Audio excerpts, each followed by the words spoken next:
ইতিহাসে প্রথমবারের মতো বাংলাদেশ এবং ভারতের মধ্যে সাময়িক সংঘাতের সম্ভাবনা তৈরি হয়েছে। পরিসংখ্যান অনুযায়ী বাংলাদেশ ভারতের থেকে দুর্বল হলেও অনেকগুলো বিষয়ে বাংলাদেশ এগিয়ে থাকবে।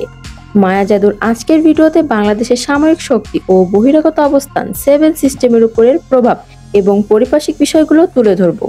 এই মুহূর্তে বাংলাদেশ গুরুত্বপূর্ণ হয়ে উঠেছে ভূ রাজনৈতিক দিক থেকে। বাংলাদেশ সরকার পতনের ফলে ঝুঁকিতে পড়েছে সেভেন সিস্টেম নিরাপত্তা। শেখ হাসিনার পদত্যাগে ভারতের সঙ্গে চলমান বাণিজ্য সম্পর্ক অনিশ্চয়তার মুখে পড়েছেন। বিভিন্ন প্রকল্পে ভারতের বিনিয়োগও থমকে যাওয়ার আশঙ্কা দেখা দিয়েছে। গত বছরে দুই দেশের মধ্যে 1,300 কোটি ডলারের বাণিজ্য হয়। ভারতে রপ্তানি করা পণ্যের মধ্যে রয়েছে কফি, চা, সবজি, যানবাহন এবং ইলেকট্রনিক মেশিন। যানবাহন রপ্তানিতেও ভারতের অন্যতম গুরুত্বপূর্ণ বাজার বাংলাদেশ। প্রচুর পরিমাণে তুলো রপ্তানি করে তারা। অপরদিকে বাংলাদেশ থেকে লোহা, স্টিল, টেক্সটাইল এবং লেদার পণ্য সবচেয়ে বেশি কেনে ভারত। তৈরি পোশাক খাতে বাংলাদেশের 39 কোটি ডলারের বাণিজ্য হয় ভারতের সাথে। বাণিজ্যিক লেনদেনের দিক দিয়ে ভারতের কাছে বাংলাদেশের অবস্থান 25তম। অন্যদিকে চীনের পরে ভারতের সঙ্গে সবথেকে বেশি বাণিজ্য হয় বাংলাদেশের। রপ্তানির দিক থেকে ভারতের অষ্টম বৃহৎ বাণিজ্যিক অংশীদার বাংলাদেশ। 2022 সালে ভারতের চতুর্থম রপ্তানি দেশ ছিল বাংলাদেশ। গত 2 বছরে বাংলাদেশ ডলার সংকট এবং মুদ্রাস্ফীতির চাপে বাণিজ্যিক সম্পর্ক বাধাগ্রস্ত হয়। কয়েক ধরনের চাল এবং গম রপ্তানি ক্ষেত্রে ভারতও নিষেধাজ্ঞা আরোপ করে। এগুলো বাণিজ্যিক লেনদেন কমার অন্যতম মূল কারণ। ভূ-রাজনৈতিক করার কারণে বাংলাদেশ খুবই গুরুত্বপূর্ণ, বিশেষ করে বাংলাদেশের ভৌগোলিক অবস্থান। বিশ্বের অন্যতম 2 প্রধান পরিশক্তি ভারত এবং চীন বাংলাদেশকে নিয়ে অঘোষিত প্রতিযোগিতায় লিপ্ত হয়েছেন। এখন তাতে যুক্ত হয়েছে আমেরিকা। এমনকি ইউরোপের দেশ ফ্রান্স, ব্রিটেন, ইতালিও বাংলাদেশের অস্ত্র বিতরণের জন্য প্রস্তুতি চালাচ্ছে। আর পরাশক্তি হওয়া দৌড়ে এগিয়ে থাকা তুরস্ক যে কোনো মূল্যে বাংলাদেশকে পাশে চায়। বাংলাদেশকে নিয়ে তাই চীন, ভারত থেকে শুরু করে আমেরিকা, ইউরোপ কিংবা তুরস্কের এত আগ্রহ তৈরি হয়েছে। এবার আসি বাংলাদেশ কতটা শক্তিশালী।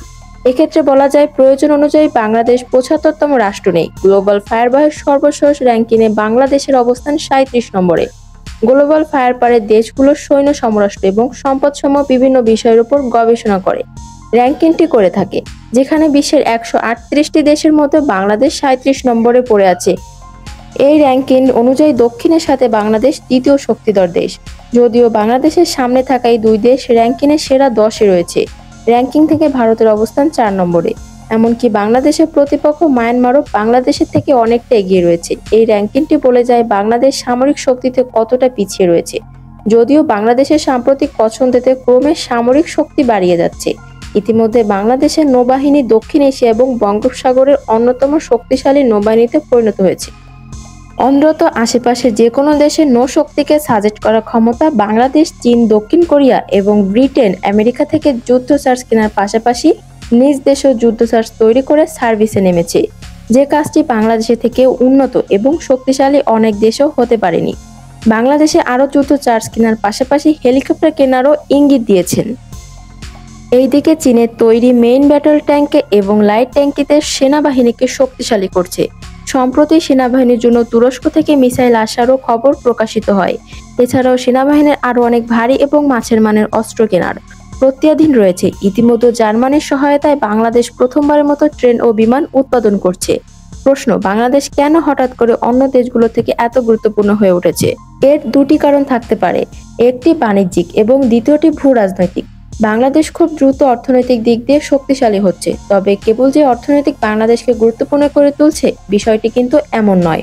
কেননা অর্থনৈতিকভাবে বাংলাদেশের থেকে শক্তিশালী দেশের পরশক্তিদের কাছে এখনো এভাবে গুরুত্ব পাচ্ছে না।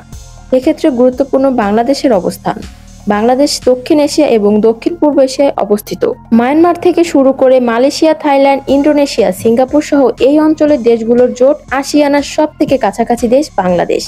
আবার বাংলাদেশ ভারত এবং চীনের মাঝে এই সাগরের তীরে অবস্থিত। এমনকি বঙ্গোপসাগরের বিশাল মালিকানাও বাংলাদেশের। ফলে বাংলাদেশ সেই দেশের সাথেই থাকবে, সেই দেশ অন্য দেশের থেকে অনেকটা এগিয়ে থাকবে। এই মুহূর্তে কোন পক্ষে যাবে তা বাংলাদেশের পক্ষে ব্যালেন্স করাটা কঠিন হয়ে যাচ্ছে। বাংলাদেশের সামরিক শক্তি এবং সমস্ত তথ্য নিয়ে আরও জানতে মায়া জাদুর চ্যানেলটি থেকে ঘুরে আসুন। এখন থেকে বাংলাদেশ যুদ্ধের ক্ষেত্রে এবং সামরিক শক্তিতে অনেকটা অন্য দেশের থেকে এগিয়ে যাচ্ছে। বাংলাদেশের প্রেক্ষাপট, নৌবাহিনীর অবস্থান দিন দিন অনেকটাই এগিয়ে যাচ্ছে। বাংলাদেশের গুরুত্ব অনুধাবন করে নৌবাহিনীকে এই পরিকল্পনায় নৌবাহিনীকে ত্রিমাত্রিক বাহিনীতে রূপান্তরিত করার কথা বলা হয়েছে। বাংলাদেশ নৌবাহিনীর সর্ববৃহৎ ঘাঁটি, যেখান থেকে বিমান উন্নয়ন এবং ডুবোজাহাজ বেড়ানোর ব্যবস্থা থাকবে। এই ভিডিওটি ভালো লাগলে একটা লাইক করে দিন। ভিডিওটা আপনাদের বন্ধুদের সাথে শেয়ার করে তাদের দেখার সুযোগ করে দিন। প্রিয় দর্শক, বর্তমান প্রেক্ষাপটে বাংলাদেশের সামরিক শক্তি কতটা গুরুত্বপূর্ণ হয়ে উঠেছে বলে আপনি মনে করেন? আপনার মতামত অবশ্যই কমেন্টে জানাতে ভুলবেন না।